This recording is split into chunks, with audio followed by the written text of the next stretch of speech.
Anda masih menyaksikan Breaking News Kompas TV, Saudara. Kali ini bersama saya Tili Reabella dan kita akan melanjutkan diskusi kita siang hari ini dengan pakar hubungan internasional Julius Purwadi Hermawan melalui sambungan Zoom.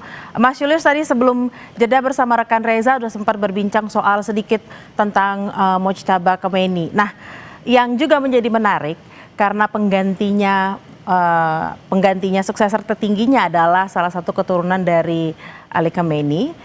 Sedangkan Amerika Serikat melalui Presiden Trump mengatakan yang menggantikan pemerintahan di Iran harus sesuai dengan kehendak Amerika Serikat. Nah, Pak Julius melihatnya seperti apa dengan penggantinya yang ternyata masih sepertalian darah dengan Ali Khamenei? Apakah memang pergantian ini kemudian malah memperpanjang durasi konflik yang katanya Trump akan selesai dalam 4 minggu? Ya, Mbak Bella, terima kasih ya. Pertanyaannya sangat menarik dan itu jantung dari banyak pertanyaan para pakar.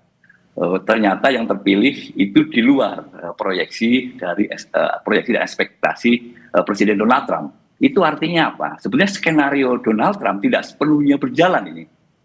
Bahwa serangan yang diharapkan bisa mengganti rezim, ternyata hanya menggantikan orangnya, menggantikan pemimpinnya gitu. Dan ternyata yang menggantikan Ayatullah Ali Khomeini sama saja gitu. Gaya berpikir, cara pandang terhadap Amerika Serikat, dan khawatirnya malah ini dalam perspektif Amerika Serikat akan jauh lebih keras, lebih hardline daripada ayahnya.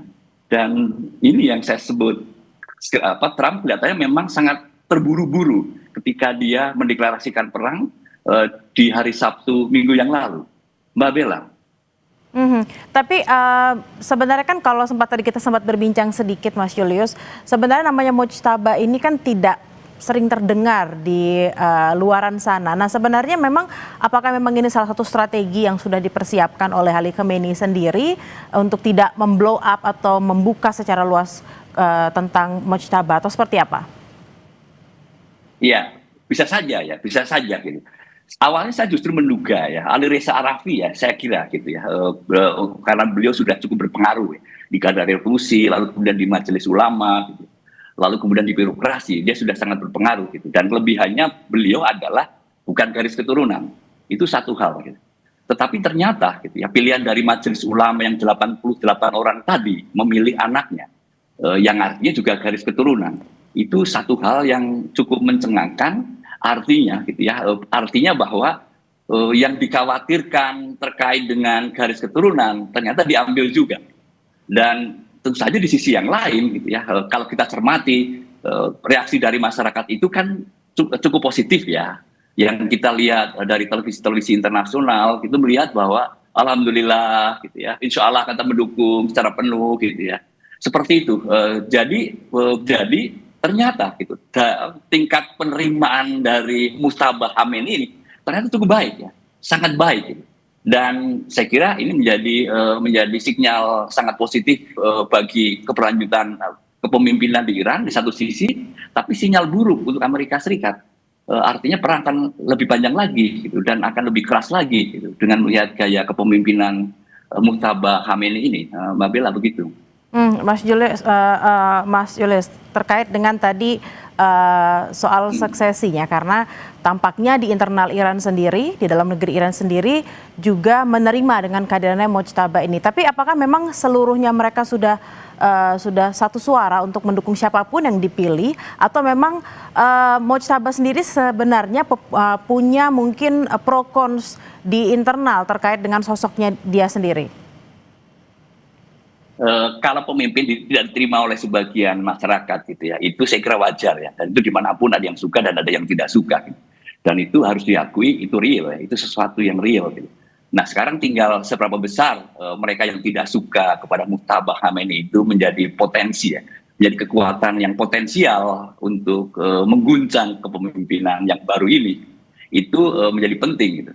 Dan saya melihat bahwa kalau melihat antusiasme dari masyarakat Iran pada hari ini, kelihatannya kita tidak perlu khawatir bahwa akan ada kelompok yang tidak senang, tidak suka, gitu, lalu akan menggalang resistensi yang besar gitu, bagi terpilihnya Mojtaba Khomeini ini. Gitu. Yang saja kalau itu terjadi, Amerika akan senang ya, dan itu bagian dari strategi untuk mengganti rejim. Ternyata bagian dari strategi mengganti rezim yang ternyata dipilihnya masih seperti Aliandara dengan Ali Khamenei. Nah, terkait juga dengan mungkin saja konflik bisa menjadi lebih panjang karena Trump awalnya bilang hanya 4 minggu sudah selesai gitu, tapi ternyata penggantinya orang yang juga tidak disukai oleh Trump. Lalu seberapa besar dampak dari konflik ini, Mas Julius? Karena kan kita tahu ini semakin luas. Jangan-jangan Iran juga sudah mulai meminta bantuan ke negara-negara lain. Seperti apa bacaan dari Mas Julius sendiri? Ya, dampak itu kan sudah kita lihat Mbak Bella, dan kita semua khawatir pada hari ini gitu. Minyak tiba-tiba di atas 100 dolar per barrel itu kan beyond expectation ya gitu. Kita bayangkan 1 minggu 2 minggu gitu. Lalu inflasi kan di depan mata gitu. Pak Menteri Keuangan Purbaya di Indonesia kan juga sudah wanti-wanti nih. Nanti kalau terpaksa APBN tidak kuat gitu ya, artinya akan dinaikkan harga yang subsidi ya gitu. Itu satu hal gitu. Nah, kita harus siap-siap saya kira, perang akan berkepanjangan ya.